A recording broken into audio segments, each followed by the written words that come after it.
también, si las queremos ver más tarde, no sé. Sí, sí, sí, pero de preferencia, pues, es que estés presente, ¿va? Ok, Pero sí, sí se puede, no se preocupen. También, de hecho, yo también la estoy grabando y posteriormente la voy a subir, ¿va? perfecto, gracias. Muy bien, sale, ahora sí Permítame, comenzamos, ¿va? Ajá, permítame, a déjeme ver, ir por dime, mi laptop, por favor. Déjame ir por mi laptop. apúrale, pues. Sí,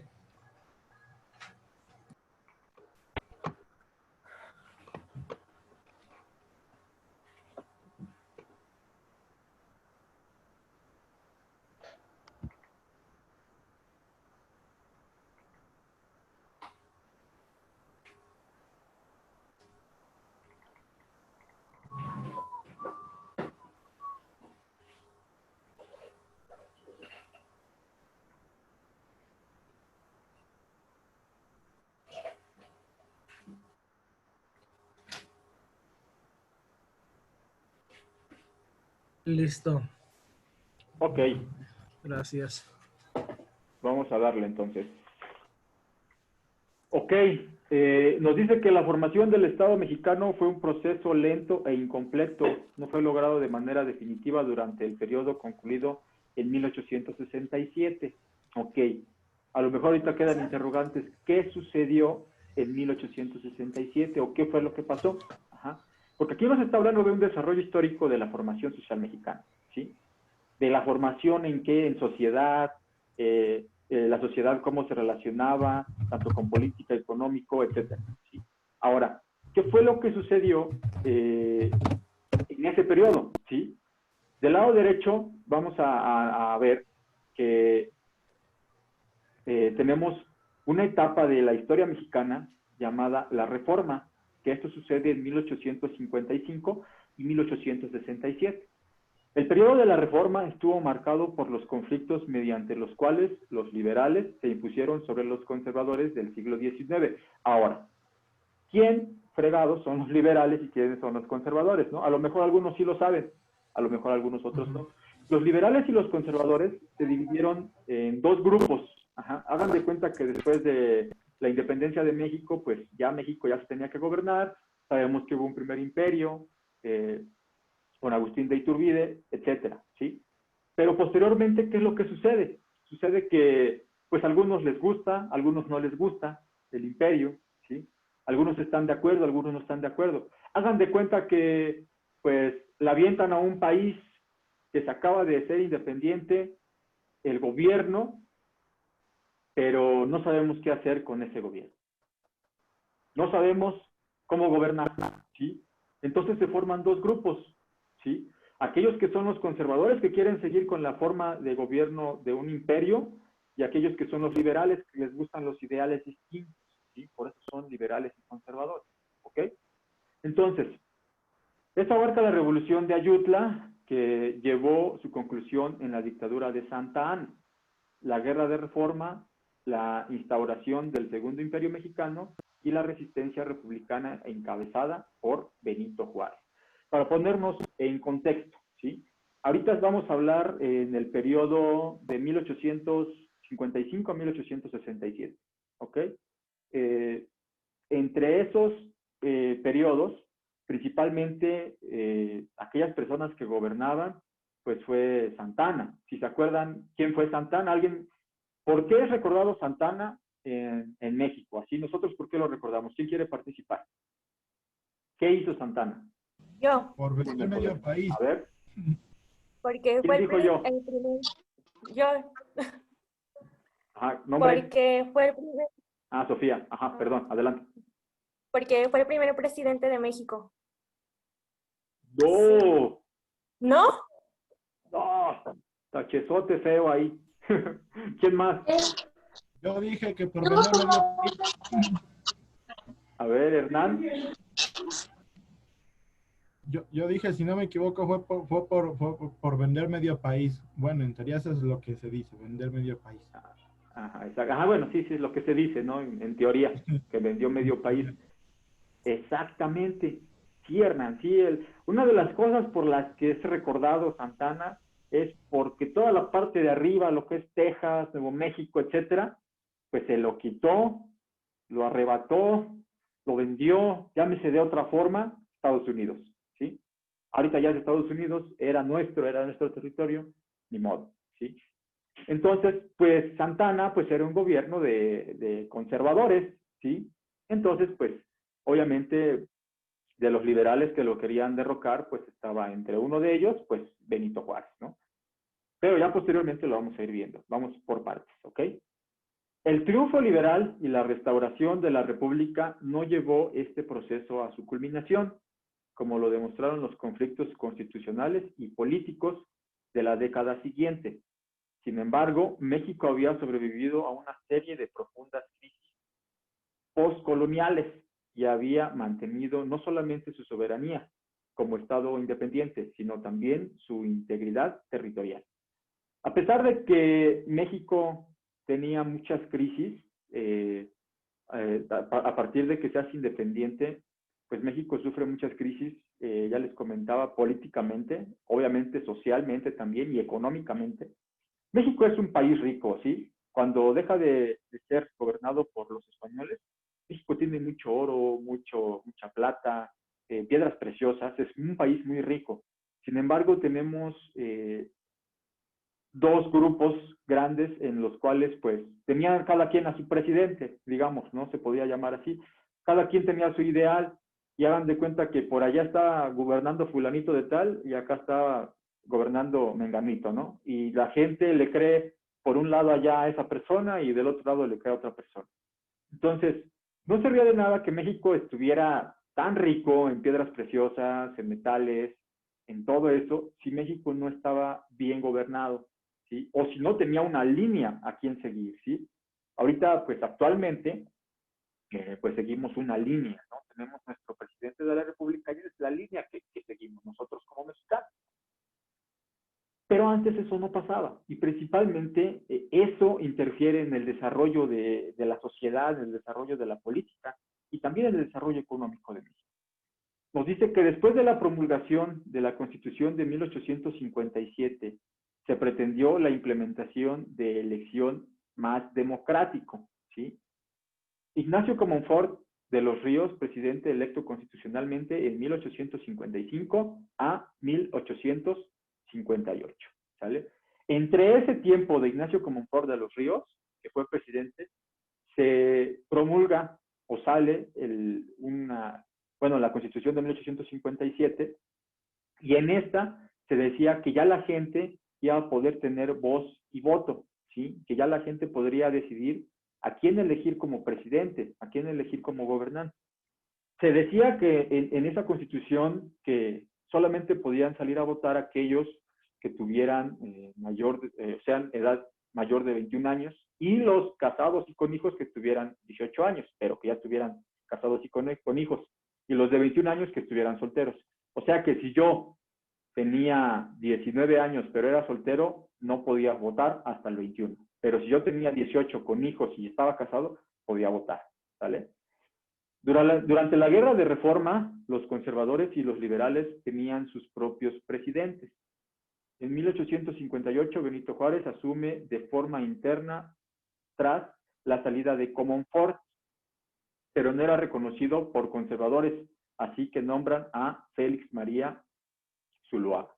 Lo que les decía, la Guerra de Reforma, principalmente, ahorita les comento qué es. La Guerra de Reforma es aquella guerra en la que los liberales y los conservadores querían el poder, ¿sí? Tanto uno como otro, los dos grupos querían estar en el poder. Ahora, adelante. ¿Cuál es la característica principal que los diferencia esos dos? Ok. ¿Quiénes son los liberales y los conservadores, no? Principalmente, los liberales son aquellos que traían otras ideas. Como que no les gustaba el imperio que estaba en México. Recordemos que después de la independencia, tenemos un imperio en México. Y se formaron dos grupos, los liberales y los conservadores. Los conservadores a los que sí les gustó el imperio, los que sí les gustó ese tipo de gobierno, etcétera, Y también tenemos a los liberales, a los que no les gustó ese tipo de gobierno y tienen otras nuevas ideas. Ajá. Entonces, los liberales, digamos, pues son aquellos que quieren hacer cosas nuevas, cosas distintas. Es más, hasta ellos se empezaban a guiar con diferentes formas de gobierno de otros países, ¿no? Entonces, uno de los países con los que se empezaron a guiar era Estados Unidos. Su forma de gobierno más demócrata, en donde se podía votar. ¿Queda la duda, Gaby?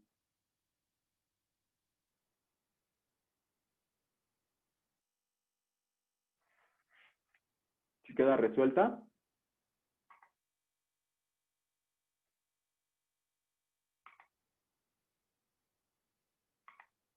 Creo que ni me escuchó. ¿Podemos continuar? ¿Los demás? Sí, sí, sí. Sí, disculpe, Sí, es que claro, yo también adelante. tengo problemas de Sí, conectividad. sí, podemos continuar.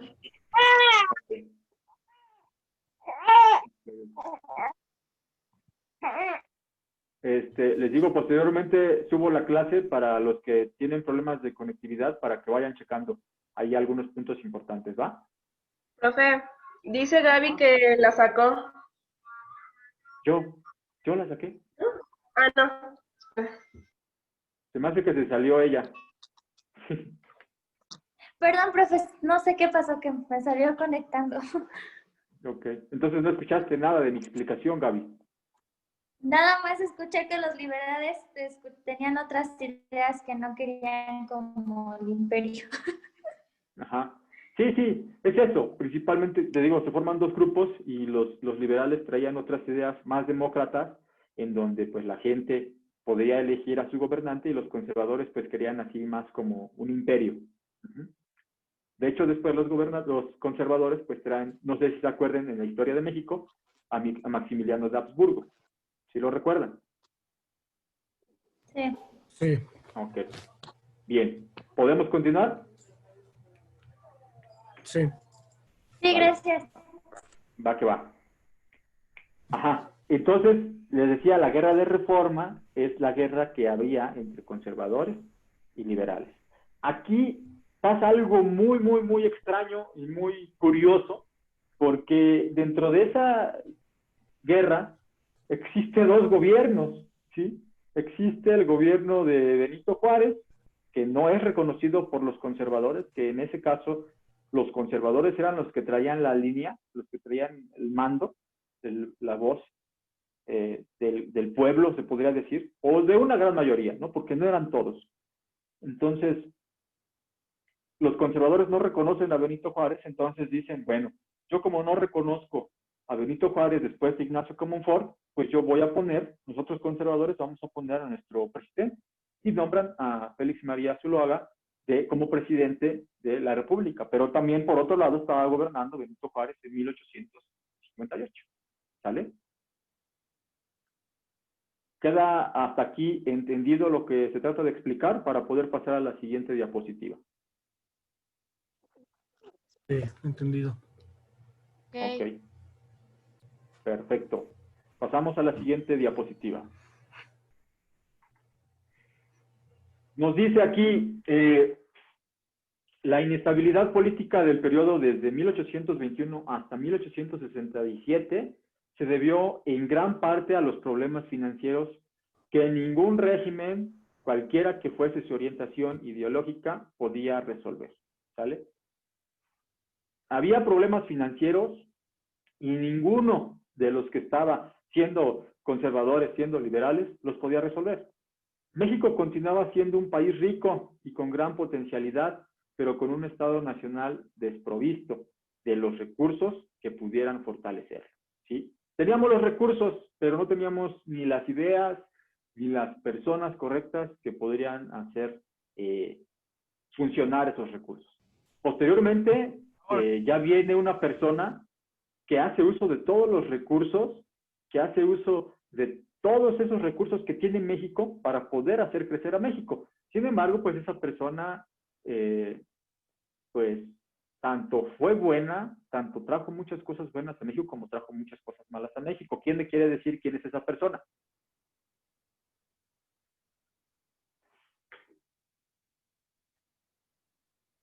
¿Alguien tiene idea? Porfirio Díaz. ¿Quién fue el que habló? Yo, Hernán. Excelente, Hernán. Ya llevas 2 participaciones bien cañonas, Hernán, ¿eh? Y llegué tarde, disculpe. Sí. Muy bien, exactamente, Hernán. Porfirio Díaz es el que posterior viene, pero ahorita lo vemos, vamos por partes. Tenía hombres de talento y originalidad, pero poca experiencia del sistema republicano representativo. Sin embargo, no se pudieron evitar la subversión de la Constitución de 1857 ni la construcción de la dictadura, ¿sí?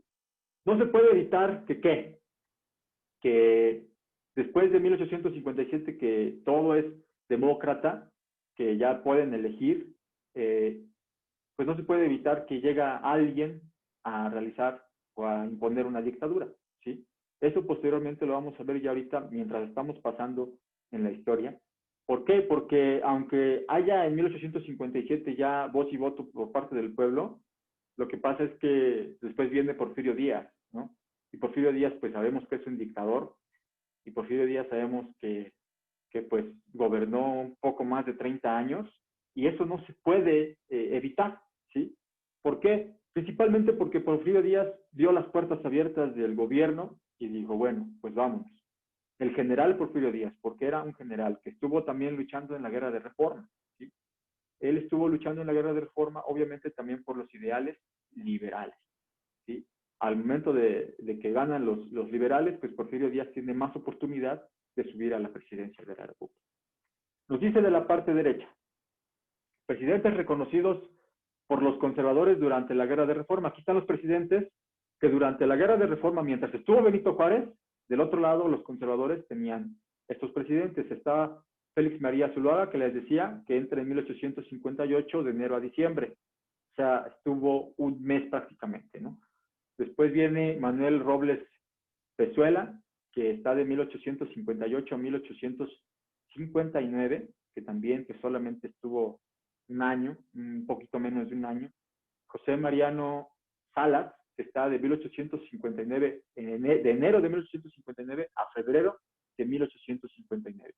Le sigue Miguel Miramón y Tarelo, de 1859 a 1860. Miguel Miramón, aquí Miguel Miramón también es una parte representativa de los conservadores, porque él estuvo en la lucha de la guerra de reforma. José Ignacio Pavón, que está en 1860, del 13 de agosto al 15 de agosto. O sea, si se dan cuenta, sube a la presidencia, ¿qué? 2 días, ¿no? O sea, hacía muchos cambios de presidentes estos conservadores. Y después regresa Miguel Miramón y Tarelo en 1860, del 15 de agosto al 24 de diciembre. Si se dan cuenta, pues los conservadores traían un despapalle, ¿no? Traían un despapalle porque subía uno, bajaba, subía el otro, bajaba. Entonces, tenían un despapalle enorme, entonces no sabían ni qué onda con el gobierno de la República, ¿no? Entonces, eso es lo que también a muchos no les parece, a muchos liberales, y es lo que hace que muchos, pues, a muchos conservadores, perdón, entonces es lo que hace que a muchos de ellos, pues también digan, ¿sabes qué? A mí ya no me gusta esto, y se cambian de otro lado, ¿no? Se van para los liberales. Nos dice, los conservadores fueron derrotados definitivamente en la batalla de Calpulapán, el 22 de diciembre de 1860. Y el 1 de enero de 1861, los liberales recuperaron la capital. Los conservadores son derrotados, los conservadores de la mano de Miguel Miramón y Tarelo son derrotados por los liberales que también estaban de la mano de Benito Juárez, ¿sí? Entonces, ¿qué es lo que sucede? Ganan los liberales ahí en Quilotepec, Estado de México, ahí es Calpulapán, en Quilotepec, Estado de México, el 22 de diciembre en 1860, y automáticamente en 1861 los liberales se regresan a la capital y pues ahora sí ya puede gobernar su presidente, el que tenían como presidente, el señor Benito Juárez, ¿sí? Benito Juárez estuvo gobernando por otra parte, ¿sí? Recordemos que él es de Oaxaca, él estuvo gobernando por otra parte, porque también no es como que haya estado gobernando en un solo lugar, él estaba moviéndose de un lugar a otro. ¿Por qué? Porque en cualquier momento lo podían atacar los conservadores. En aquel entonces, pues, los ataques estaban a la orden del día, ¿no? Se movía de Oaxaca a Guanajuato, etcétera. Iba a muchos lugares Benito Juárez y desde ahí gobernaba, ¿no?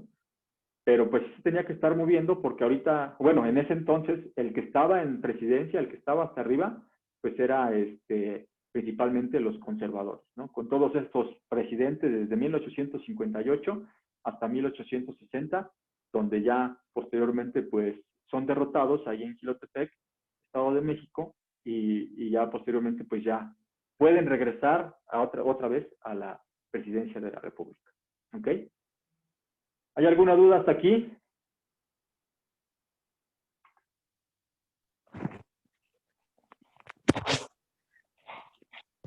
¿Duda, pregunta? No, de mi parte no. Ok, perfecto. ¿Podemos continuar? Sí, por favor. Sí. Ok, Sí. continuamos.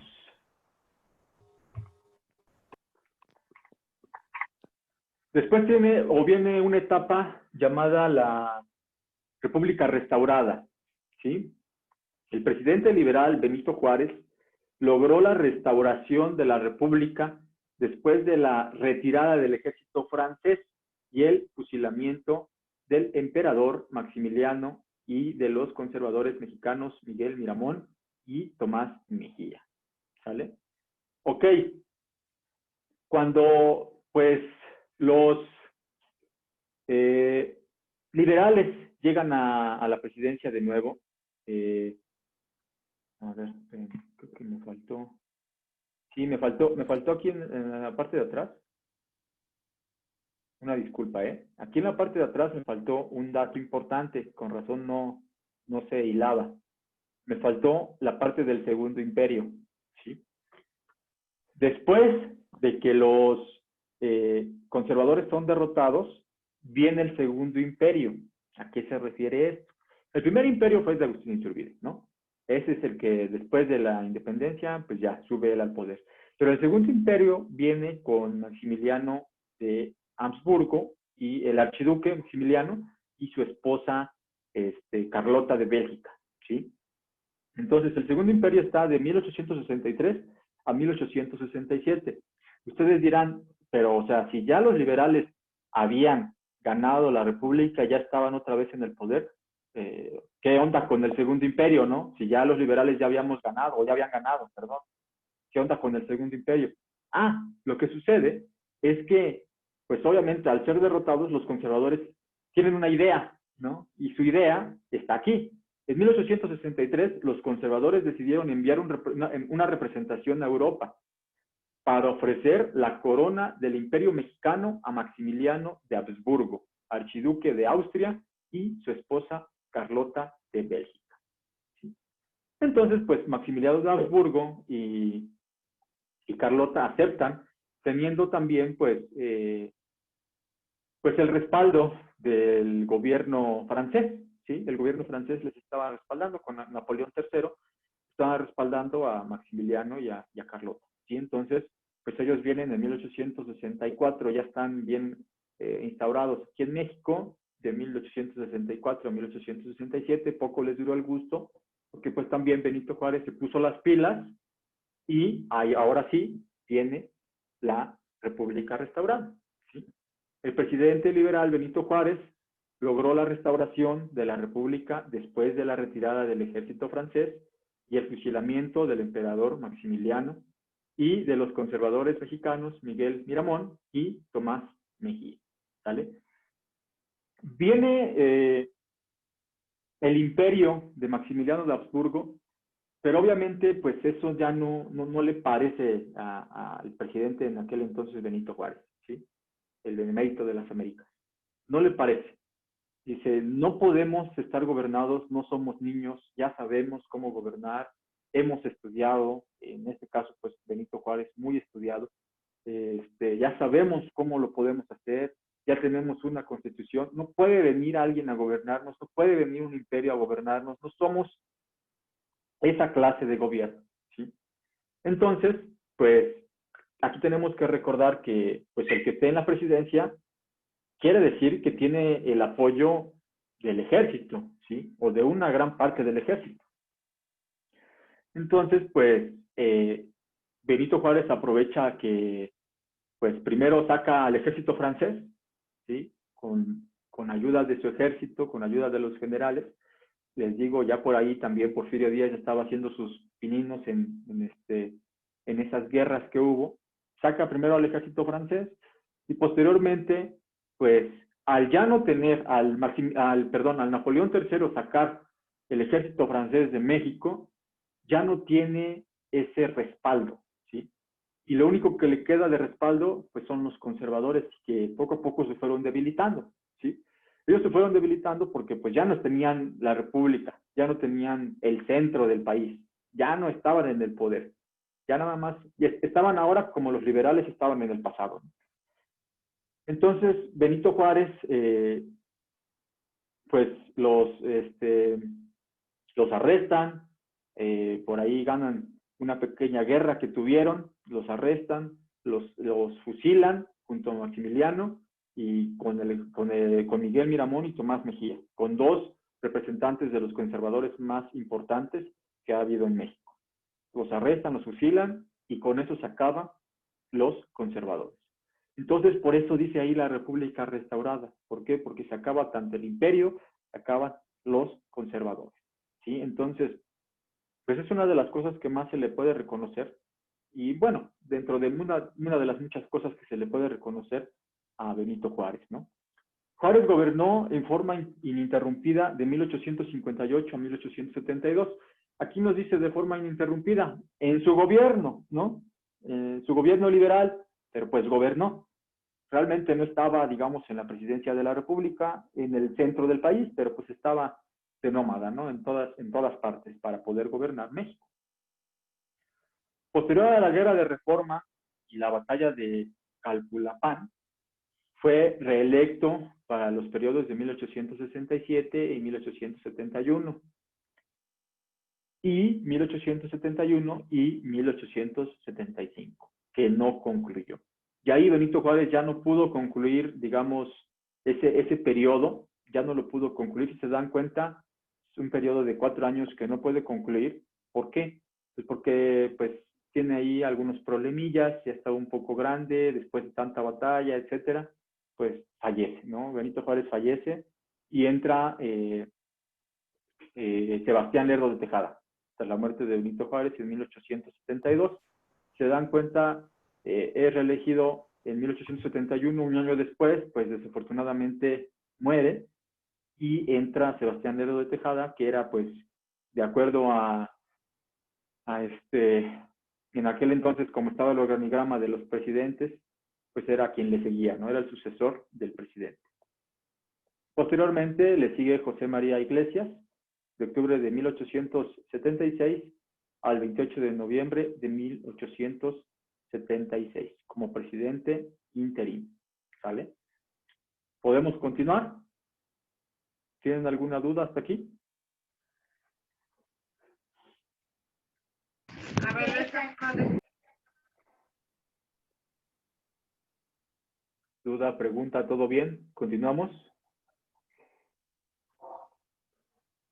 Sí, yo una. Entonces Benito Juárez deja de gobernar en 1872 porque murió. Así es, en 1872 él muere. Haz de cuenta, gana las elecciones de 1871 y tenía que estar 4 años, pero ya no las concluye. Entonces sube a la presidencia el que le seguía como interino, ¿sí? Que en este caso es Sebastián Lerdo de Tejada. Ok. Gracias. ¿Sí? Sebastián, ¿Una pregunta? Sebastián Lerdo de Tejada.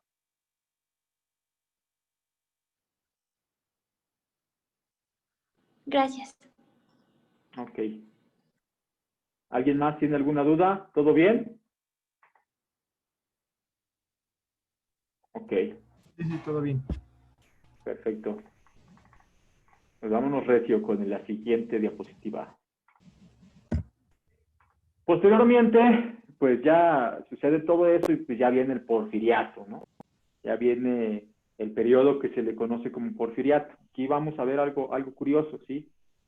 La formación del régimen porfirista resultó no de la debilidad de las instituciones, aunque recién formadas, ni tampoco de la ausencia de hombres de talento y de ambición política, sino del deseo insaciable del general Díaz, desde el triunfo republicano de 1867, de apoderarse del poder.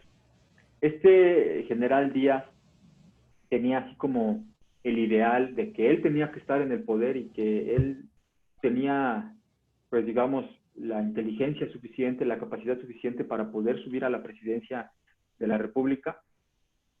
Entonces, pues lo que él hace es que busca subir, ¿sí? Él busca subir y después del anterior presidente que tuvo la República Mexicana, él sube, ¿sí? Es elegido como presidente de manera demócrata, ¿sí? O sea, se elige como presidente porque pues la gente también lo eligió, ¿no? Ahí no es, digamos, como que se impusieron ni nada.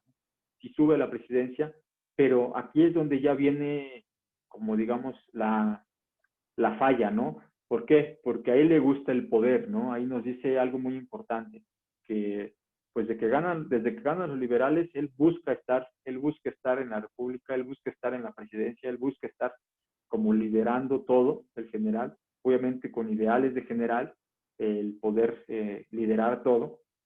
Entonces nos dice que durante el periodo entre la independencia y la consolidación del régimen porfirista, la política estuvo más abierta que en los periodos anteriores y posteriores. Tenemos del lado derecho. Porfirio Díaz es elegido como presidente de la República el 28 de noviembre de 1876 al 6 de diciembre de 1876. ¿Por qué? Porque después viene Juan Nepomuceno Méndez, que asumió como presidente interino después de haber sido designado por Porfirio Díaz de 1876 a 1877. Dice, o sea, aquí Porfirio Díaz no se queda en la presidencia, pero designa a Juan Nepomuceno Méndez, ¿sí? Él es el que asume la presidencia interina, ¿sí? Que quiere decir que pues está, a falta del presidente, él está, digamos, en el quite, ¿no? A falta del presidente. Pero posteriormente entra de nuevo ya a concluir su mandato, vuelve a asumir la presidencia interina del 17 de febrero de 1877 al 30 de noviembre de 1880. ¿Sí? Ahí es donde ya pues tiene que dejar la presidencia, ya la tiene que dejar después de haber estado dos veces en el poder. La tiene que dejar y entonces vienen las elecciones, ¿sí? Recordemos, pues ya todo es demócrata, pero él designa a Manuel González Flores, o sea, él designa. Porfirio Díaz, Manuel González Flores era una de las personas más confiables de Porfirio Díaz, le tenía mucha confianza, era una de las personas en la que inclusive dicen algunos textos que Manuel González Flores estuvo con él en muchas batallas. Entonces, él designa a Manuel González Flores y fue elegido presidente constitucional el 1 de diciembre de 1830 al 30 de noviembre de 1884. Si se dan cuenta, en todos estos gobiernos únicamente eran 4 años de gobierno. ¿En dónde son 4 años de gobierno? Es pregunta. Alguien que de que se haya podido guiar México para que fueran 4 años de gobierno. ¿Cómo no lo entendí? Ajá, o sea, de México, cada presidente tenía 4 años de gobierno. ¿De quién pudo haber tomado ese ¿Es en ejemplo Estados para que Unidos? fuera? Pues Estados todo lo Unidos, tomó de... exactamente. me ganó. Sí, así es. Exactamente, de Estados Unidos. ¿Sí? Esas ideas demócratas que tiene México, pues lo toma todo de Estados Unidos, ¿no? Ya posteriormente, ahorita vamos a ver cuándo es que se cambian a 6 años, ¿sí? Se cambia principalmente a 6 años en el gobierno de Porfirio Díaz. Porfirio Díaz, ¿saben qué? Ya no quiero estar 4 años, ahora quiero estar 6 años. Entonces, a la edad de 80 años, dice, vamos a cambiar a 6 años, me aumento otros 2 años más, y todavía el canijo, todavía se quería reelegir, pero ya después sabemos que viene la Revolución Mexicana y ya no lo pudo hacer, ¿sale? ¿Podemos pasar a la siguiente? Por favor. Sí, sí. Ok.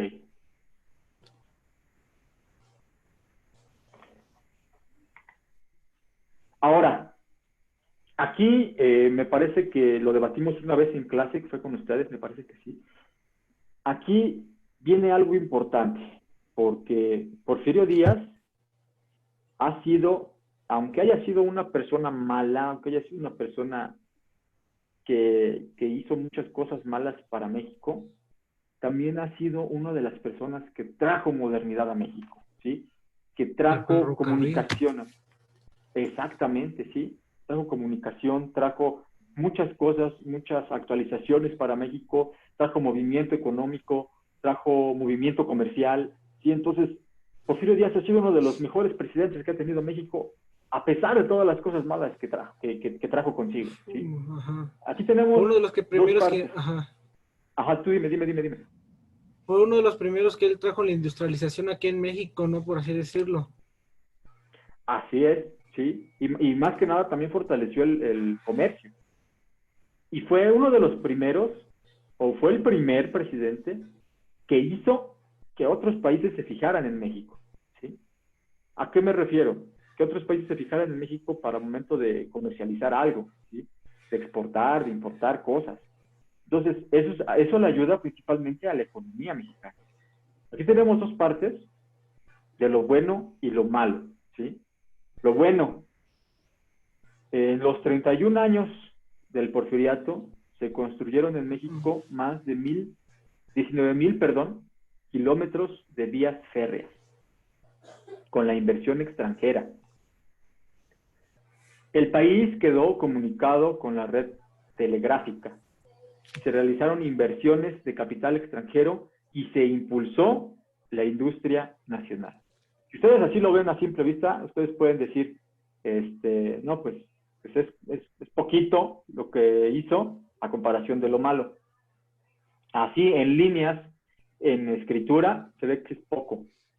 Pero 19,000 kilómetros de vías férreas que hizo que comunicara a todo el país, hizo que hubiera movimiento en el comercio, ¿sí?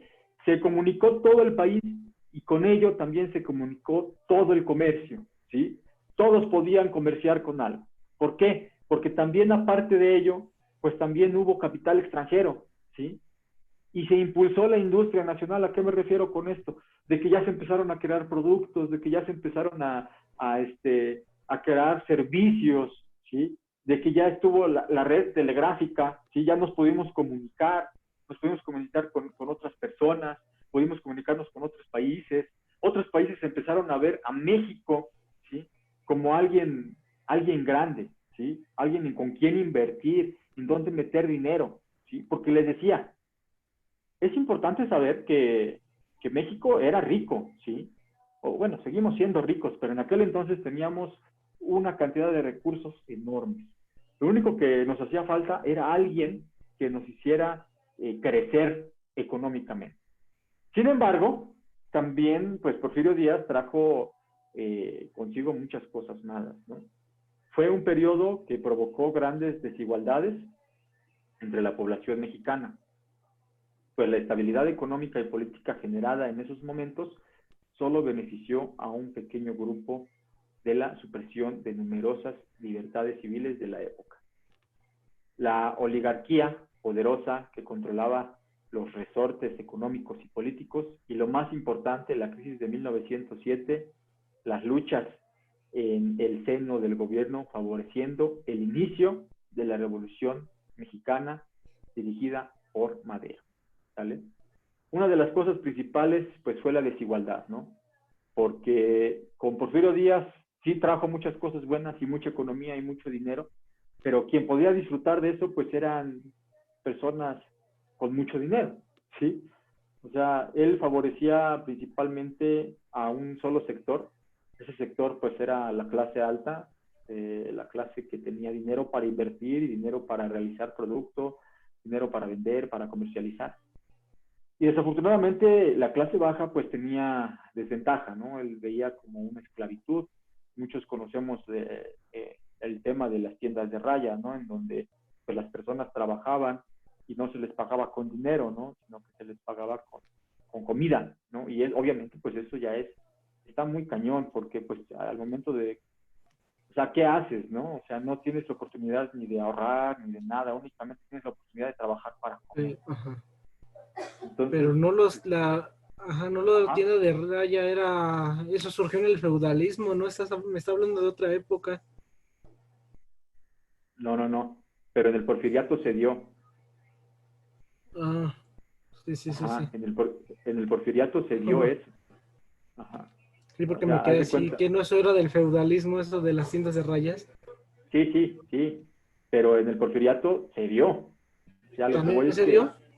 ajá, sí, así, a lo que voy es que Porfirio Díaz se pasó de lanza, pues, con la clase baja.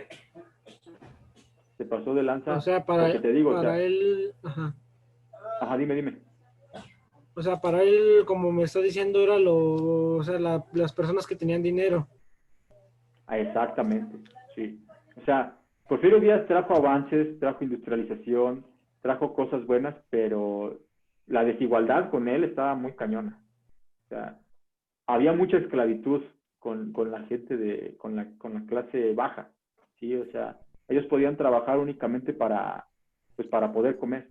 No había la oportunidad de decir, pues órale, voy a ahorrar o voy a hacer otra cosa o voy a trabajar en otra cosa, ¿no? Él únicamente trabajaban para él o trabajaban, digamos, en empresas así y los trabajadores tenían la oportunidad nada más de comer, ¿no? Y lo que pasó es Ujú, que, claro. haz de cuenta que, ¿sí? ¿Alguien Sí, habla? lo entiendo, sí. No, sí, estoy diciendo que sí. Ok, lo que pasó es que haz de cuenta que como ahí nos dice que hubo inversión de extranjero, inversión capital extranjero, pues los extranjeros venían aquí a invertir y obviamente había economía, pero pues ¿de dónde sacaban el capital de trabajo, no? ¿De dónde sacaban las personas que trabajaban? Pues las personas que trabajaban pues las sacaban de aquí, del mismo México. Entonces pues ahí es donde pues, le daban la torre a ellos, donde favorecía al extranjero y al que tenía dinero, pero pues le daba mucho en la torre a los demás, a los más pobres.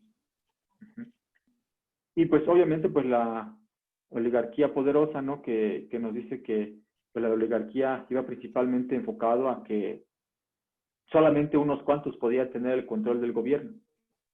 Y pues esa sí fue una oligarquía muy cañona de 31 años, ¿no? En donde él decidía, en donde él ponía, en donde él hacía todo, ¿no? Vemos que su gobierno inicia desde antes, ¿no?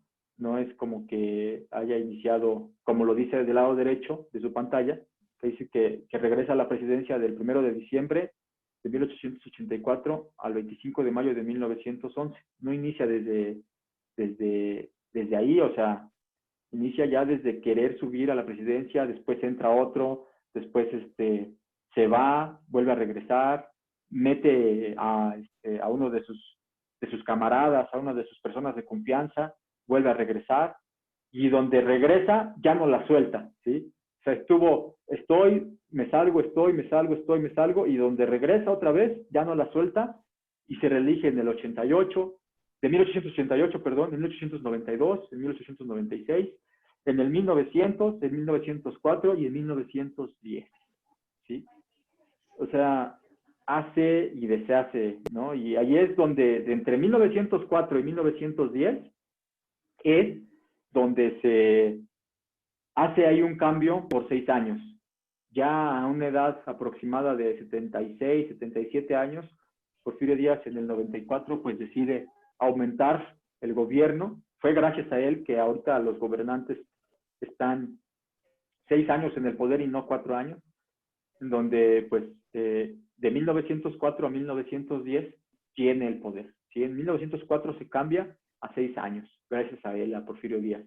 Y posteriormente pues ya a los 80 años el viejito todavía quiere seguir gobernando, pero pues ya hay muchas personas. Ahí nos dice en el texto, en la parte de abajo, que ya hubo problemas en 1907, ¿sí?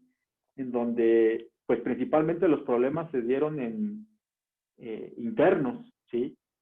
Dentro del mismo gobierno ya no querían a Porfirio Díaz, ya ellos ya decían, ya estuvo, ya 31 años, 80 años tiene este men, vámonos para afuera, ¿no? Y es donde pues ya Porfirio Díaz va perdiendo fuerza, en donde también se empieza a meter Madero, ¿sí? Muchos recordamos a Madero como un personaje icónico de la Revolución Mexicana, principalmente sí, así es, así lo fue. Y en 1911, Porfirio Díaz termina en 1910, ya con su último año y todo. En 1911 entra o es nombrado presidente interino. El mismo Francisco León de la Barra estaba dentro del sexenio, ya ahora sexenio, bueno, en ese tiempo sexenio ya, de Porfirio Díaz, y entra al quite como presidente interino. Él era parte de su gabinete, y cuando entra él, pues se marca el final del porfiriato, del 25 de mayo de 1911 al 6 de noviembre de 1911. Posteriormente sabemos que viene la Revolución, ¿sí?, Mexicana, en donde la lucha es ardua, en donde Madero, pues, es uno de los pilares fundamentales, y bueno, es el personaje que lleva a la Revolución Mexicana a que suceda, ¿no? Y posteriormente, pues, él se candidatea como presidente de la República, y pues es ganador en 1911 con el 99.27% de los votos. Se dan cuenta, pues prácticamente todas las personas que salieron a votar estaban de acuerdo con que se fuera el porfiriato, ¿sí? El mandato de Porfirio Díaz. ¿Sí? Ya Porfirio Díaz renuncia, se va a un país de Europa y por allá muere. ¿Sí? Él se va, no quiere saber nada y vámonos. Se va y no quiere regresar ni nada. Pero pues sí hubo pues ya muchas cosas después, porque yo ahorita ya no lo tengo en las diapositivas, pero se los comento así, porque al momento de que entra Francisco y Madero ya al poder,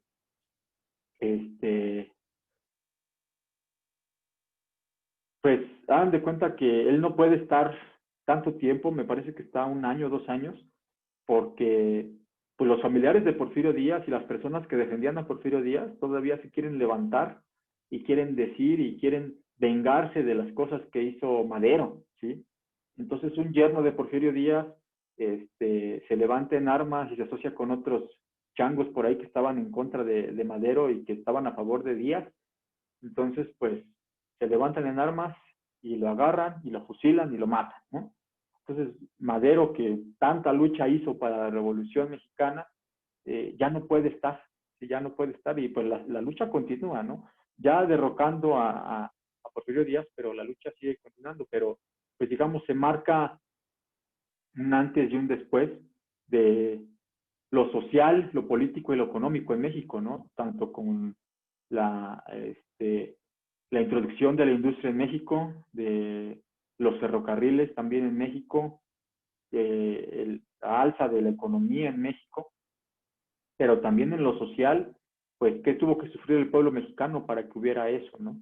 Tanto si fue un presidente enorme que trajo visión de otros países hacia México, también fue un presidente muy egoísta, ¿sí? Egoísta con la clase baja, muy elitista con la clase alta, y pues con eso también trajo pues muchas cosas negativas al país.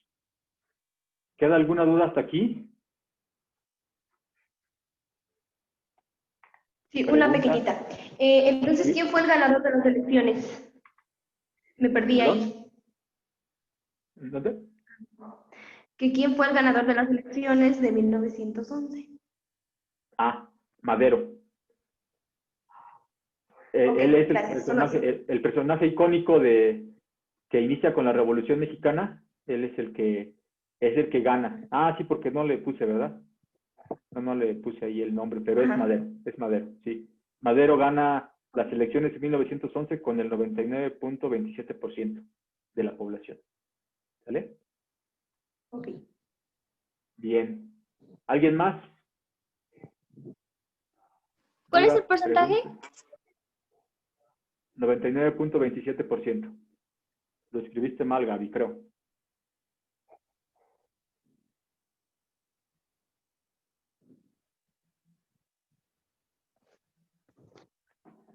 Bien. Continuamos, ¿sale? Continuamos con lo siguiente. A grandes rasgos, esto es lo que sucede con la historia social, económico y político de México. La gente de la clase baja tuvo que sufrir, posteriormente viene la revolución, y por eso precisamente es tan recordada la Revolución Mexicana, porque pues dejas atrás una dictadura de 31 años que te trajo tanto cosas buenas como te trajo cosas malas, en donde pues créanme que esto de la Revolución Mexicana se recuerda con buenos ojos, pero pues también trae muchas cosas que dices tú, o sea, de verdad todo esto tuvo que pasar. Dentro de la historia de aquí de nuestra región, bueno, creo que la mayoría somos Tizca, Amoloya, Zultepec, Zacualpan.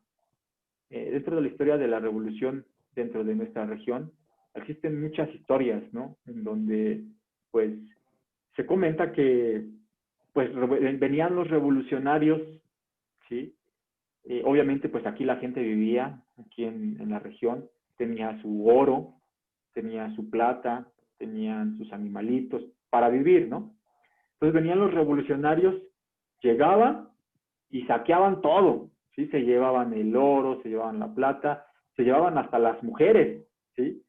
Entonces, aquí hay un dicho, o bueno, no un dicho, una historia muy reconocida, en donde se subían en el monte las personas, entonces a lo lejos se veía que ya venía una polvadera, entonces cuando veían que ya venía la polvadera, todos, bueno, esas personas que subían al monte les gritaban al pueblo, ahí vienen los revolucionarios. Entonces hagan de cuenta que todas las personas que estaban, digamos, en la parte de abajo, se empezaban a mover, metían su oro en un lugar, ¿sí? Por lo regular lo metían por debajo de las casas o entre las paredes, para que no encontraran el oro.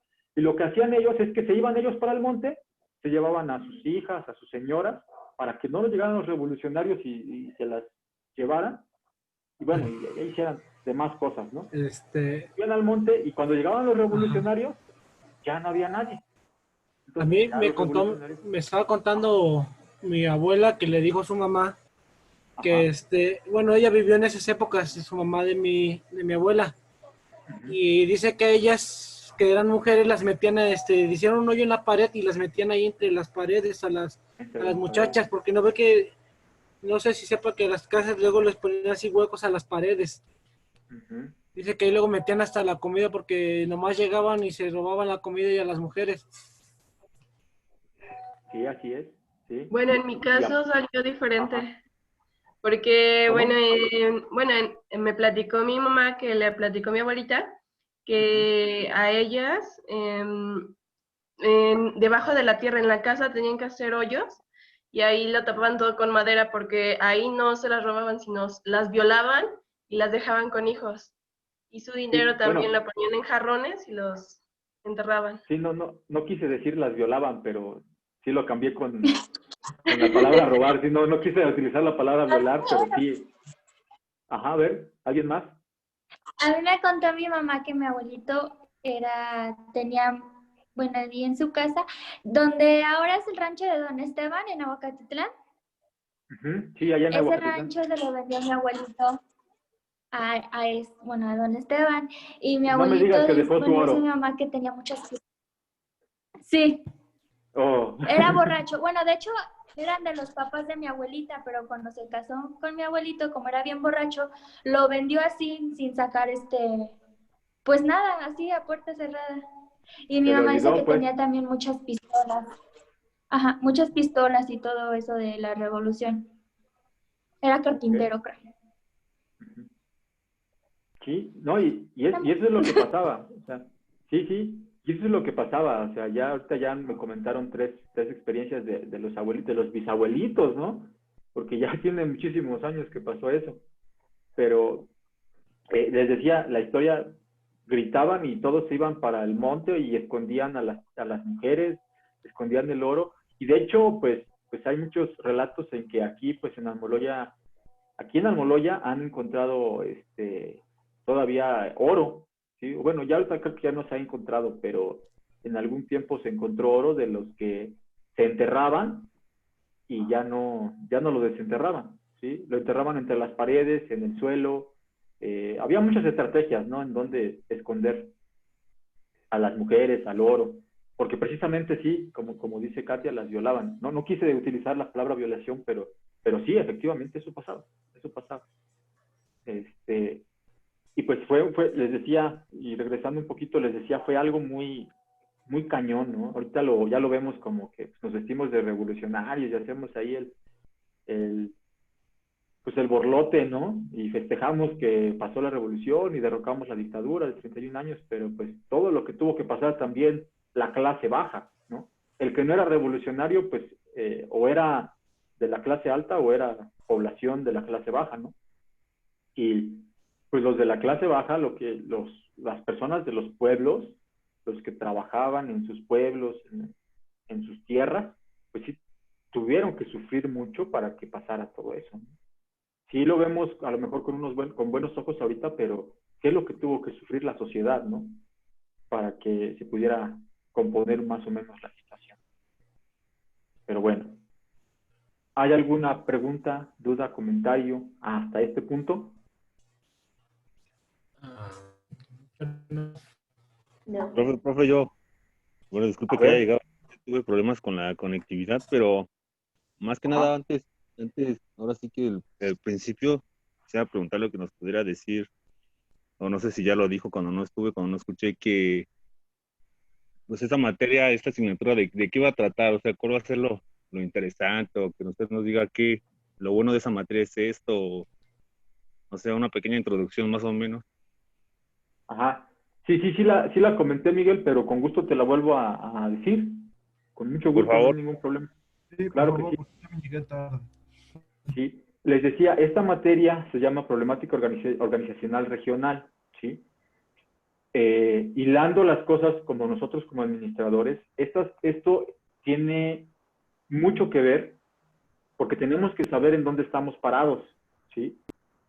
Ok, estamos viviendo en México. México sabemos que es un país que cuenta con democracia, ¿sí? ¿Por qué? Porque la gente sale a votar y elegimos nuestros gobernantes. Sabemos que es un país rico en muchos recursos, ¿sí? Sabemos qué es México ahorita, ¿no? Pero ahora, ¿qué tuvo que pasar para que México esté así? ¿Sí?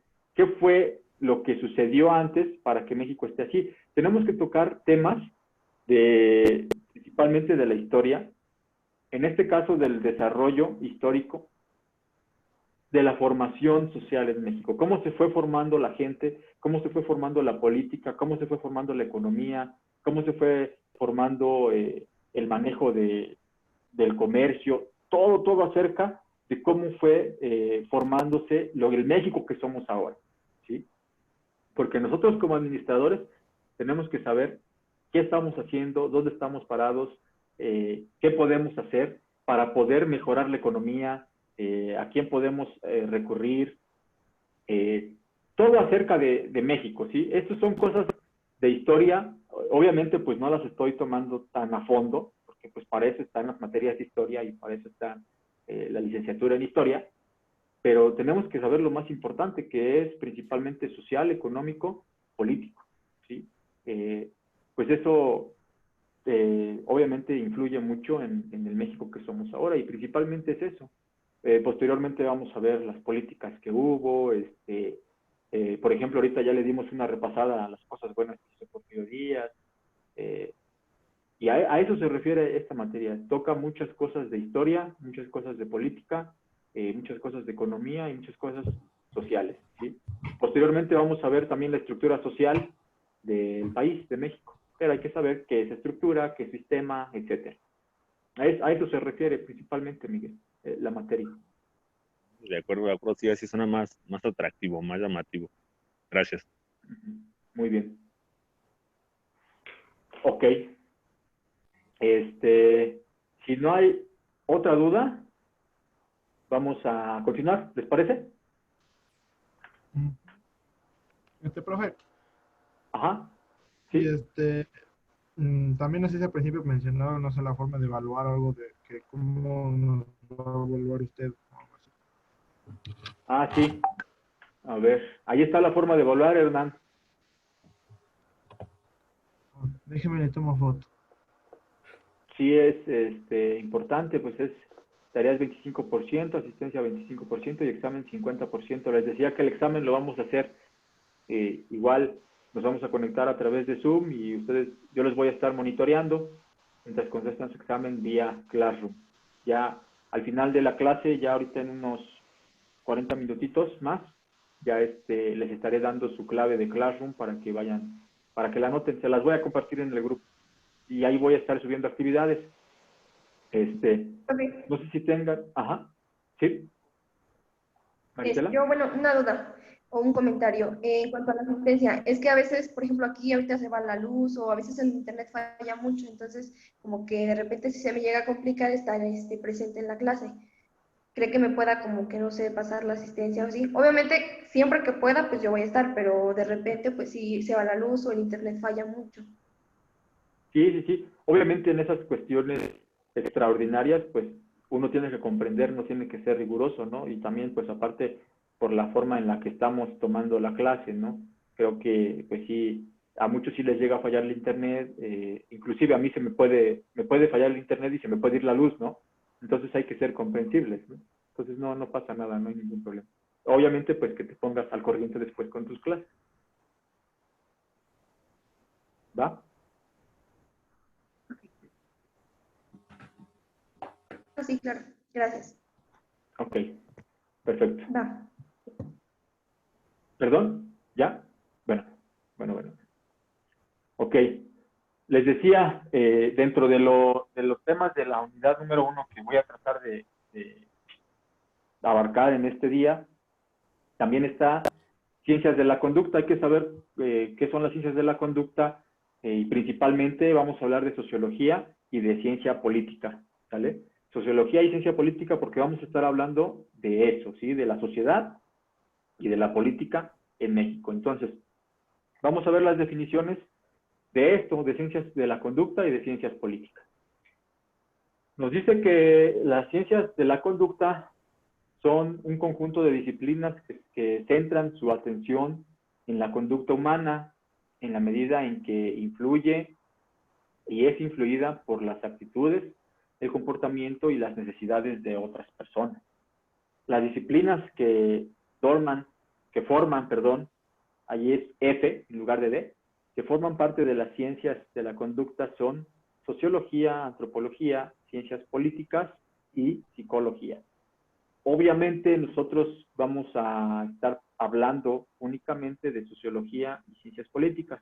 Sin embargo, pues tanto en sociología como en ciencias políticas también puede entrar antropología, también puede entrar psicología, también puede entrar economía, ¿sí? Que también vamos a hablar acerca de economía, también puede entrar el derecho, administración, obviamente, y obviamente pues las vamos a ir hilando, ¿sí? Pero en sí, pues ya esta definición de ciencias de la conducta ya las habíamos palpado anteriormente. Desde prepa estamos teniendo clases acerca de las ciencias de la conducta, ¿no? Las disciplinas que se centran en la conducta humana, ¿sí? Entonces yo creo que aquí no debe de haber alguna duda. Aquí vamos claros. Pero sí hay que saberlo y bueno, sí hay que tenerlo bien en cuenta porque vamos a estar hablando de ello, ¿sí? Digamos, es un glosario de las palabras que vamos a estar viendo, tanto sociología como ciencias políticas.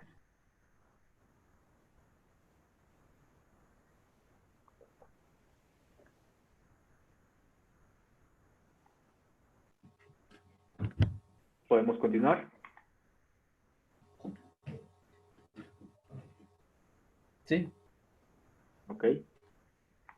Tenemos posteriormente sociología. Nos dice que la sociología es la ciencia social que estudia los fenómenos colectivos producidos por la actividad social de los seres humanos dentro de un contexto histórico-cultural en el que se encuentran inmersos, ¿vale? La sociología pues va a estudiar lo que pues ya estuvimos viendo ahorita, ¿no? El desarrollo histórico de la formación de una sociedad, de un grupo de personas. En este caso, la sociedad en la que estamos hablando pues es México, la República Mexicana en general. A eso nos vamos a enfocar, ¿no? La formación social Más bien es la de... conducta, ¿no? ¿Perdón? Es como, bueno, es que como tuve el curso, sí me acuerdo muy bien. Es que, bueno, donde lo vi yo, habla más como sobre la conducta, ¿no? Cómo se relacionan en el grupo, ¿no? Hacia las personas en un diferente establecimiento ¿cómo? No me acuerdo muy bien, pero algo así. Es como se Sí, encarga sí, como que de estudiar más la conducta, ¿no? sí, pues sí, la forma en cómo los seres ¿Cómo eran? humanos viven en un contexto histórico, cultural. O sea, cómo se comportan de acuerdo a los cambios históricos. En este caso, es que a lo mejor tuviste la definición de sociología enfocado más a una organización, Ujú. ¿sí? Que también no cambia mucho, ¿sí? Pues esa es la conducta que tiene una persona, pues un empleado con otros empleados, ¿no? Y cómo se desenvuelve en ese entorno, ¿no? Pero en este caso, como vamos a hablar del desarrollo histórico, eh, el desarrollo que ha tenido la sociedad en México, pues sí es un poquito, digamos, más grande, ¿no? Cómo ha cambiado, pues, el comportamiento humano dentro de México, ¿sí? Sabemos que también, pues, dentro de sociología, pues también podemos estudiar no solamente un grupo de personas, hay diferentes grupos de personas, ¿no? Que en este caso, perdón, son las clases sociales, ¿sí? Hay diferentes tipos de clases sociales, que en diferentes tipos de clases sociales la conducta, el comportamiento de las personas va a ir cambiando. ¿Sí, Anthony? Sí, claro. Ok, perfecto. ¿Alguien tiene alguna duda?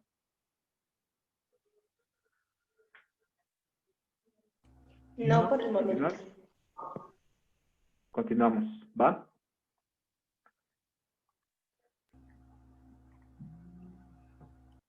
Ciencia política. Para hablar de ciencia política, primero tenemos que hablar de política y saber qué es la política, ¿sí? La política es la ciencia que trata del gobierno y la organización de las sociedades humanas, especialmente de los estados, ¿sale? La política, ya habíamos tocado también un tema, me parece que hablamos un poquito acerca de política, clases que tuvimos anteriormente. La política principalmente está encargada de, y decirlo en otras palabras, porque aquí pues nos dice que es la ciencia que trata del gobierno y la organización de las sociedades humanas, ¿no? Pero principalmente, hablando así a grandes rasgos, pues la política es la que va a controlar que el gobierno, el Estado, se organice bien al momento de repartir lo que le corresponde a cada quien, ¿no? Al momento de llevar a las personas, a la sociedad, pues digamos los apoyos necesarios, la infraestructura necesaria, eh, las carreteras necesarias, las calles necesarias, los establecimientos necesarios, etcétera. A eso se va a encargar de estudiar la política, ¿no?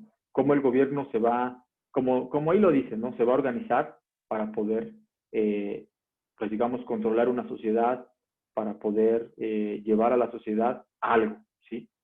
Eh, es cierto, el gobierno, y hablando de política, pues los recursos que tiene el gobierno son de la misma gente y a eso se encarga. Ahora sí que, pues yo pagando mis impuestos y todos nosotros pagando nuestros impuestos, tenemos derecho a una calle mejor, tenemos derecho a establecimientos mejores, a escuelas, a educación, a vivienda, a salud, ¿sí? A instituciones de salud. Entonces, yo con mi dinero que aporto, ya sea mensual, quincenalmente, pagando mis impuestos, ya sea ISR, IVA, todos los impuestos que ustedes imaginen, el predial, el agua, el del automóvil, todo. Yo voy a tener derecho a todos esos servicios que el gobierno me tiene que ofrecer a mí de mi propio dinero, ¿sí? Posteriormente tenemos ciencia política, que es la ciencia social que estudia la teoría y práctica de la política, los sistemas y comportamientos políticos en sociedad. Su objeto es establecer, a partir de la observación de hechos de la realidad política, explicaciones de lo más certeras posibles acerca de su funcionamiento. Ya vimos que la política pues, es el que se va a encargar de la organización. La ciencia política se va a encargar o estudia tanto la teoría y lo que se está realizando, ¿sí? Tanto lo que es la política y lo que se va a realizar dentro de la política, ¿sí? Que obviamente nos dice ahí algo muy importante, a partir de la observación de la realidad, ¿sí? De que se esté llevando a cabo la política, de que se esté realizando a cabo, digamos, el apoyo que se tiene que realizar, de que se esté realizando a cabo que pues tengo carreteras, tengo instituciones de salud, tengo vivienda, tengo todo lo que me tiene que ofrecer la política. A eso se va a encargar, eso va a estudiar. Por eso dice que es la ciencia política, el estudio práctico y el estudio teórico de las prácticas políticas. ¿Vale? ¿Hay alguna idea, alguna pregunta hasta este punto? Todo bien. Perfecto. Sí, Creo que Muy me parece bien. Ok, vamos a continuar. Ahora sí, vamos a entrar, bueno, ya habíamos entrado a los temas, pero vamos a entrar a uno de los temas más importantes y que nos van a dar a nosotros el conocimiento de qué es lo que sucede, ¿sí? Estamos entrando ahorita a la estructura social, económica y política, ¿sí? Antes de eso, tenemos que saber qué es eso, ¿sí? ¿Qué es una estructura? ¿Cómo se conforma? ¿Cuál es la relación entre una estructura y un sistema? Etcétera, ¿sí? Entonces nos dice que la estructura social, económica y política constituye un elemento esencial para comprender y analizar los acontecimientos que afectan la economía del país en su conjunto. Este concepto explica por qué somos de una manera y vivimos como lo hacemos. La estructura social, económica y política, así las tres, van de la mano, ¿sí? Obviamente las podemos estudiar una por una, ¿no? Estructura social, estructura económica y estructura política. Pero van de la mano, ¿por qué? Porque de acuerdo al comportamiento social, también será el comportamiento económico y obviamente será el comportamiento político. Hagan de cuenta, yo en mi estructura social, no sé, voy a pedir un trabajo, me relaciono bien con el jefe, con la persona que me va a emplear a mí, tengo el trabajo, consigo mi trabajo, y ahí ya está, digamos, ya hay un cambio en mi estructura social, ¿sí? Hay un cambio en la estructura que yo tengo de acuerdo a la sociedad, ¿sí? En mi comportamiento que voy a tener en mi entorno. Entonces yo ya tengo mi trabajo, empiezo a generar dinero, y cuando empiezo a generar dinero, ¿qué empiezo a hacer? Pues empiezo a comprar, ¿sí? Si yo tengo dinero, yo puedo comprar, entonces yo voy, compro una tienda, compro unos aguacatitos, compro unos jitomatitos, y ya para hacerme mi ensalada para comer, ¿no? Entonces, pero también voy a comprar una pechuguita para hacerme por ahí mi pechuguita asada, con mis aguacatitos y mis jitomatitos. Y entonces, ahí ya también hay un cambio en la estructura económica. ¿Por qué? Porque si yo compro esos productos, obviamente a esas personas, ¿sí? También las estoy apoyando yo económicamente. Y existe un cambio, para ellos como para mí. ¿Por qué? Porque ya empieza a haber una fluctuación de dinero, una fluctuación de efectivo. Y si hay una fluctuación de efectivo y de dinero dentro de esa sociedad, de ese lugar en donde estamos relacionándonos, obviamente existirá una política. ¿Por qué? Porque yo, al momento de comprar algo, voy a pagar impuestos.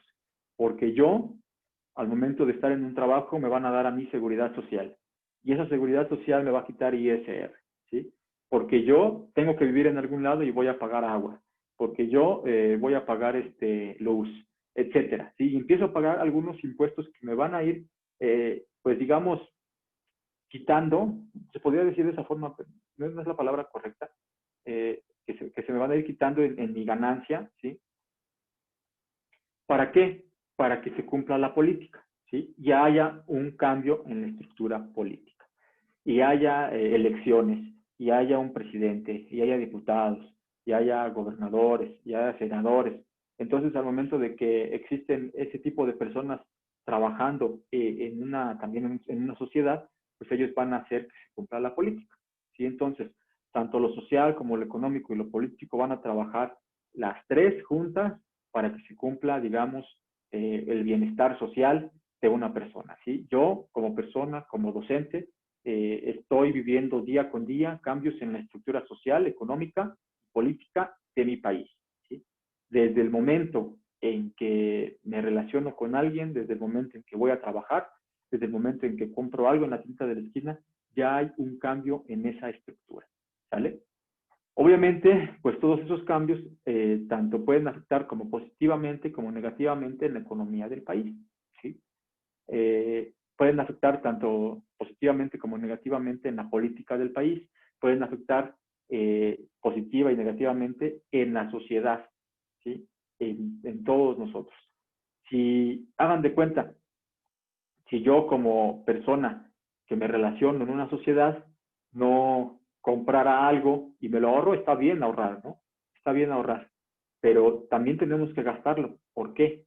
Aquí a lo mejor puede ser un poquito contraproducente, ¿no? Porque yo les digo que está muy bien ahorrar, pero no gastar en cosas innecesarias, ¿sí? Pero hagan de cuenta que yo digo, ya ahora ya no voy a comprar ni aguacates ni jitomates, ya no, ya nada más voy a comer la pura pechuga. Entonces, el flujo del dinero empieza a irse para atrás. Es un ejemplo muy pequeño, muy en corto, muy pequeño. Entonces ellos ya no tienen el mismo ingreso que yo ya estaba destinado a dárselos a ellos porque yo ya lo ahorré, ya lo quité de ahí, ¿sí? Ya no lo voy a dar para ellos. A lo mejor me voy a comprar ahora un celular y se lo doy al del celular, ¿no? Pero para ellos ya los estoy afectando porque ya no hay un flujo económico, porque ya ellos ya no reciben ese dinero, entonces yo ya no pago esos impuestos, entonces esos ya no tienen dinero para pagar esos impuestos y para comprar en otras tiendas, porque a lo mejor aquel persona que tiene sus aguacates se los lleva a su casa, se le pudren y ya no tiene dinero, ¿sí? Entonces ya ahí empieza a haber una afectación tanto social como económica como política, ¿sale? Hasta aquí, ¿hay alguna duda o queda claro?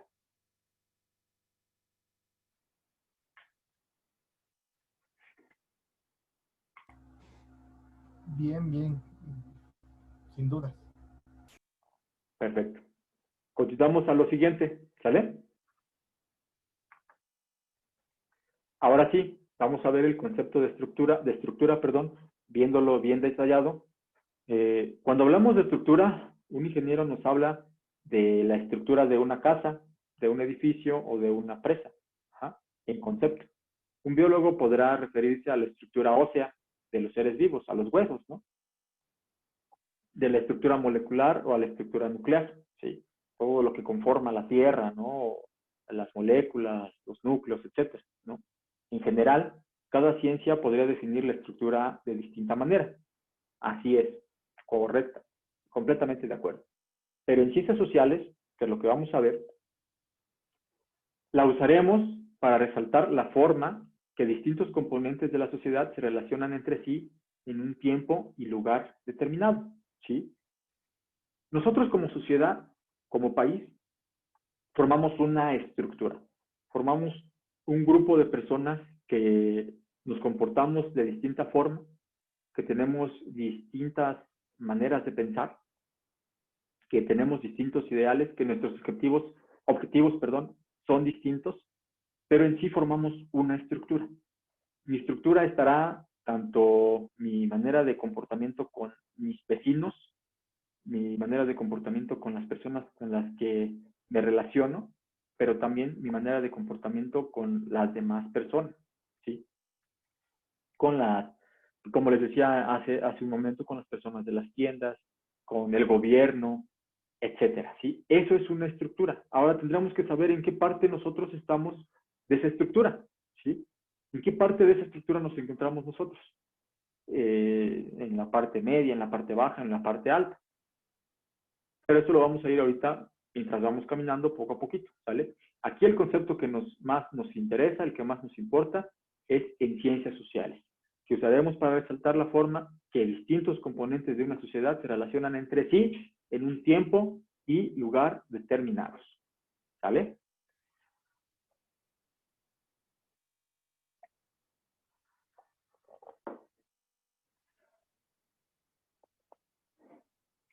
Continuamos. Ahora, estos son autores que definen la estructura social y económica. A lo mejor ya los vieron. A Karl o a Carlos, también se podemos llamar, Karl Marx y Levi Strauss, ¿sale? Pues a lo mejor ya los vieron en economía. Carlos Marx o Karl Marx nos dice que la postura de Marx se caracterizó por su enfoque económico. Por lo tanto, mencionó que la estructura económica era el conjunto de las relaciones de producción que constituye la estructura económica de la sociedad, la base real sobre la cual se eleva una superestructura. Aquí estamos hablando de otro término, si se dan cuenta, otro término que no es estructura, nos dice superestructura, jurídica y política, y a la que corresponden formas sociales determinadas de conciencia. El modelo de producción de la vida material condiciona el proceso de la vida social, política e intelectual. En general, no es la conciencia de los hombres la que determina la realidad.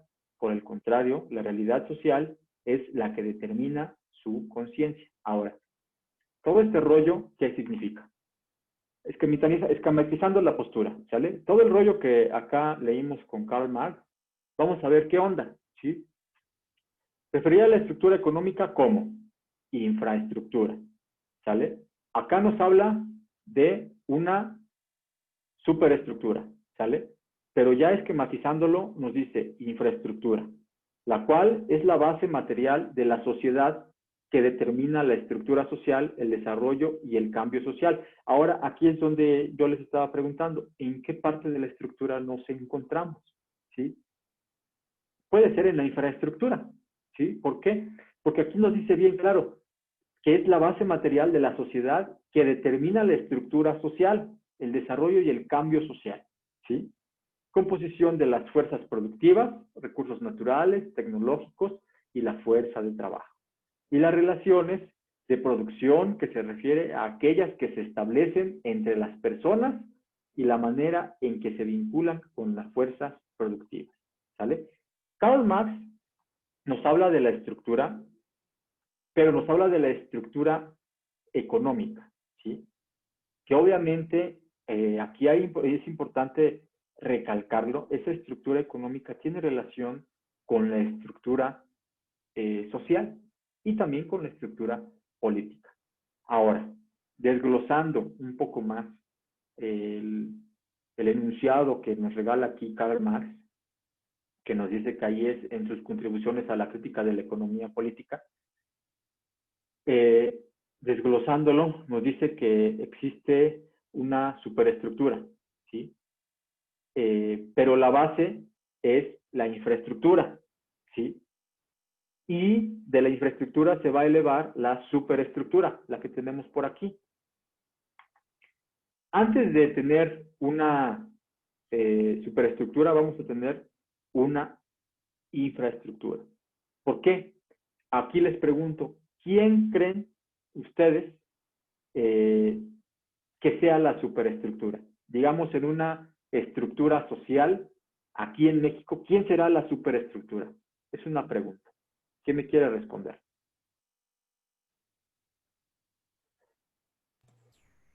¿Puedo repetir la pregunta, por favor? Ajá.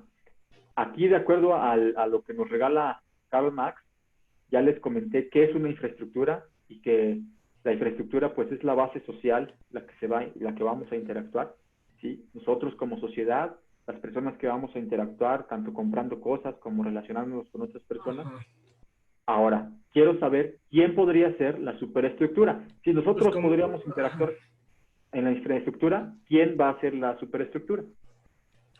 Podría Pues ser el gobierno los... como tal, ¿no? Me ganó Gaby.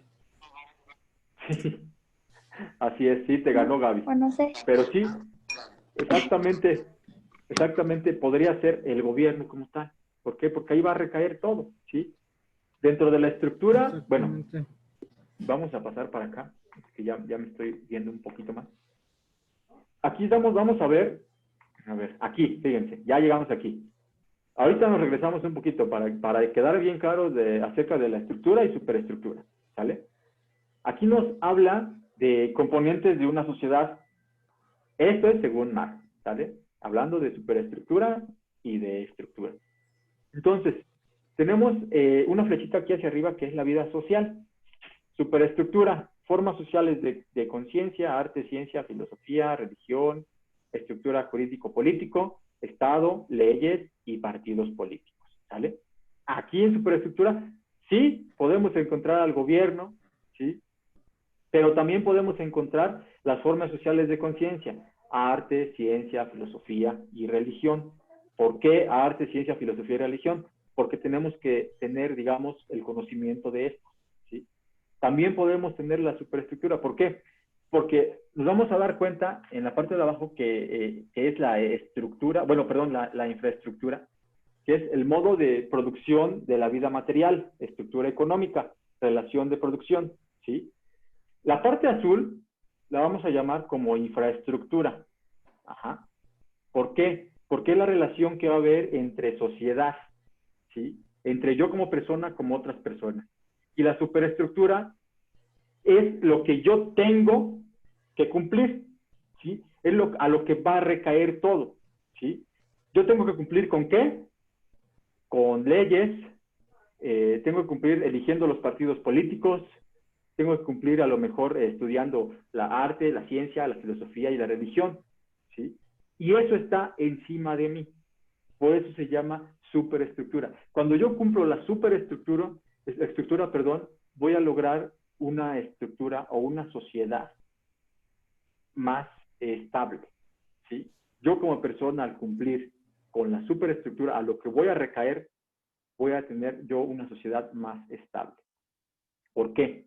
Porque el modo de producción de la vida material, va a mejorar, ¿sí? ¿Por qué? Es Yo cumplo con como, Ajá, dime. es como lo que nos basamos, ¿no? Lo que, pues sí. O sea, bueno, haz de cuenta. Yo como persona estoy en la estructura, ¿sí? Económica, en la infraestructura, digámoslo así. Ahora, si yo cumplo con Estado, con las leyes, eligiendo mis partidos políticos, con las políticas, con las reglas, yo no voy a tener ningún problema con todos, o sea, con nadie, perdón, ¿sí? Sin embargo, si yo no cumplo con la superestructura que es el Estado, las leyes, ¿qué es lo que puede pasar? Que pues que a lo mejor, si yo no estoy cumpliendo con ello, pues a mí me pueden meter a la cárcel. ¿Por qué? Porque voy a romper las leyes y porque voy a romper lo que dice el Estado, ¿sí? Entonces, la vida material o mi vida material ya no la voy a cumplir. Ahora, si yo no cumplo tampoco con el estudio del arte, de la ciencia, de la filosofía y de la religión, también puede ser que yo no logre una estabilidad o una vida material estable dentro de la estructura. ¿Por qué? Porque me tengo que preparar, ¿sí? Porque según Marx, obviamente pues tiene muchos años también, la religión es importante, porque también la religión pues te da un cierto tipo de moralidad que tienes que tener. Creas en lo que creas, cualquier religión te va a dar moralidad, cómo te tienes que comportar. Entonces, la superestructura es la parte que tenemos que cumplir. Es la parte que vamos a cumplir nosotros como infraestructura para poder lograr una estructura estable, ¿sale? Económicamente hablando, si yo logro la superestructura y logro cumplir con lo que me dice la superestructura, pues voy a tener también una vida estable hablando económicamente, ¿sí? Una vida social estable económicamente, políticamente y socialmente, ¿sale?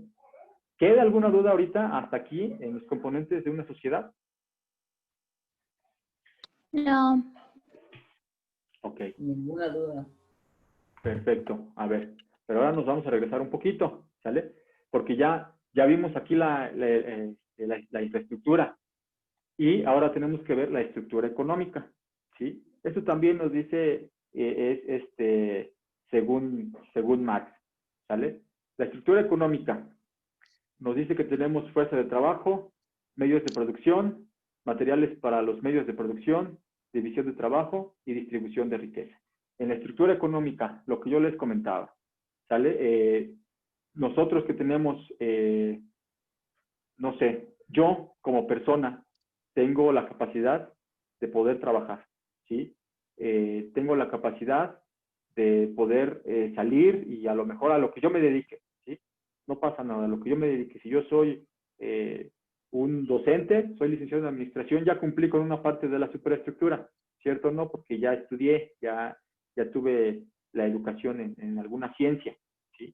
Entonces, tengo los medios de producción. Los medios de producción, ¿cuál van a ser? Pues el trabajo que yo voy a tener, ¿sí? Yo puedo tener distintos trabajos. Como licenciado en administración, puedo tener el trabajo en oficina, como docente, crear mi propia empresa, etcétera, ¿sí?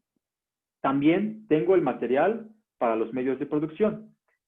Saliéndonos un poquito de un licenciado en administración, digamos, vamos a ponernos como un comerciante, ¿no? ¿Sí?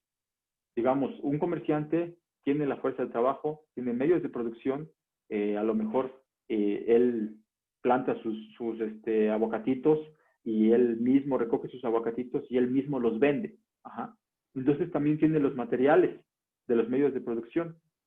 La división de trabajo, cuando ya tenemos, digamos, a otras personas que se van a relacionar con nosotros. Yo, como comerciante, que tengo mis aguacatitos y que los reparto y que tengo, digamos, un medio de producción, yo puedo tener empleados, ¿sí? Y precisamente eso se refiere a la división de trabajo. Ya crecí, ya vendí mucho, tengo empleados, entonces ya no voy a recoger mis aguacatitos, sino que ahora voy a mandar a mi empleado a que recoja los aguacatitos, ¿sí? Y ya no voy a tener nada más a 2 o 3 empleados, voy a tener ya 5 empleados, digamos, ¿no? Y ya tengo varias huertas en donde recojo aguacatitos para llevarlos a vender, ¿sí? Etcétera. Entonces esto ya va creciendo y existe una división de trabajo. Y obviamente, por ende, existe una distribución de riqueza. ¿Por qué? Porque el trabajo en el que yo empecé, en el que yo empeñé mi esfuerzo, ¿sí? En donde yo empeñé mis medios de producción, ese trabajo ya lo voy a dividir con otras personas, ¿sí? Ya voy a tener a un empleado que a lo mejor no sé, digamos, no es una empresa estable, ¿no? Llámese a lo mejor el de ventas, el que recoge los aguacates, el que lleva los aguacates al mercado, etcétera, ¿no? Esas personas ya voy a distribuir mi riqueza, ¿vale? Y a eso se va a referir la estructura económica dentro de una infraestructura, de la parte de abajo, donde tendremos nosotros que cumplir tanto como con sociedad, como con política, como con economía, ¿sí? La estructura económica principalmente se va a enfocar en eso, en los medios de producción. ¿Cómo voy yo a producir dinero? ¿Cómo voy yo a producir un flujo económico? Pues obviamente con ello, ¿no? Tanto con la fuerza de trabajo, medios de producción, ya tengo yo mi trabajo, ya tengo todo lo que voy a hacer, tengo mis aguacatitos, como les decía en el ejemplo, pues ahora a distribuirlos, a distribuir el trabajo, a crecer yo como empresa, y de esta manera se va a cumplir la estructura económica. Y la estructura económica, el objetivo primordial, pues que haya una relación económica entre diversas personas. Y obviamente, pues ahí hay un cambio en la estructura económica también. ¿Sale? ¿Hay alguna duda hasta aquí? ¿Algo en donde tengan una duda, alguna pregunta hasta este punto?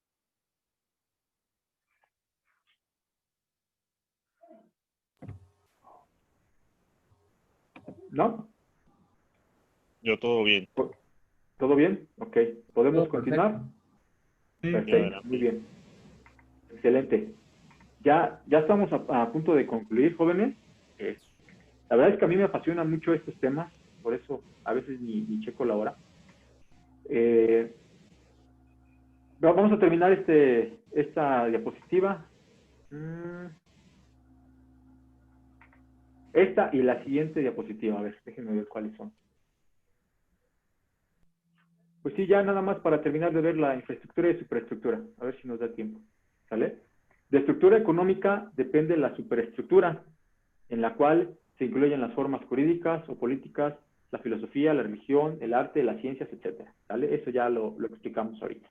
Entonces, la estructura era factor fundamental del proceso histórico y determina el desarrollo y cambio social, lo cual significa que cuando cambia la infraestructura, cambia también el conjunto de la sociedad, relaciones sociales, el poder, las instituciones y el resto de elementos que componen la superestructura, ¿sale? Eso queda claro. A mí me interesa que la parte de el entonces, si lo tengan bien en claro, ¿sí? Si lo pueden anotar con marcatextos, etcétera.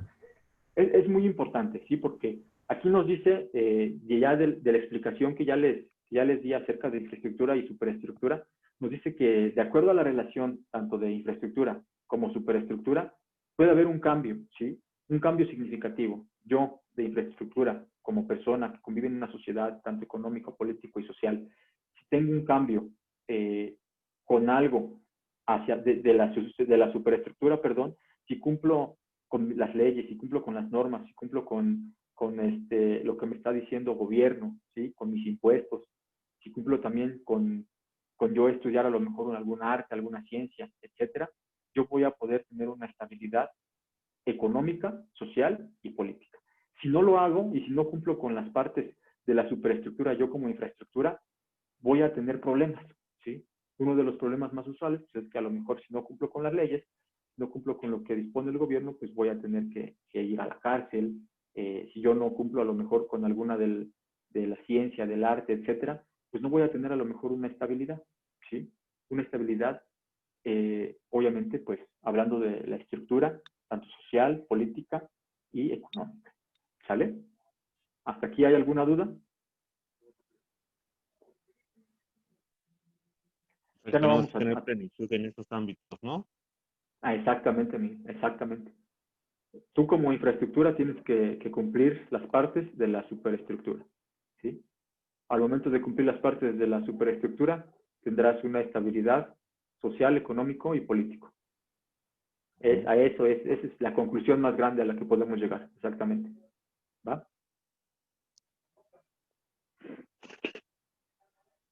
Bien, les decía, ya no vamos a terminar, porque quiero compartirles ahorita su clave en Classroom, ¿sale?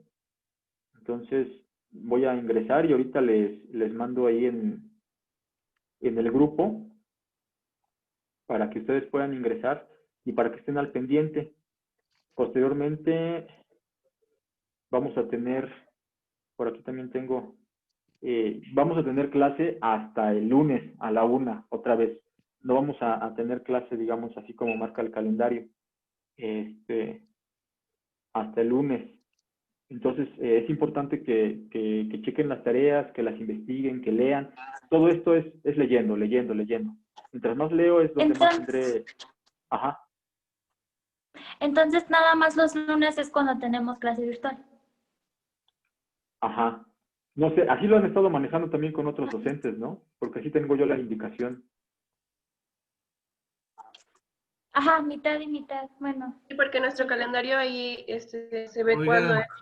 Ahí nos dice cuándo. ¿Sintieron que tembló? Okay. ¿Ahorita? Sí. No. No, se los juro, en serio. En serio. Bueno, el chiste nos vamos a conectar a los lunes, ¿no? Kilómetros de distancia. ¿Tú crees que yo no voy a sentir eso? ¿Estás loco? Ya quería evacuar. Listo. Ya les llegó la clave. Si quieren ir ingresando, ya ahí esa es la clave para Classroom de problemática organizacional. Les comento ahorita tocando el tema de cuando nos toca clase, únicamente vamos a tener clase los días lunes, exactamente. Los días lunes de 1 a 3 de la tarde, ¿sale? Sí, ya van a ser las 3. Los días lunes de 1 a 3, en las partes en donde... La otra clase que tenemos es el jueves de 1 a 3.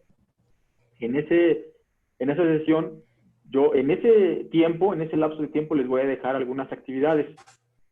Por lo general, lo que van a tener que realizar van a ser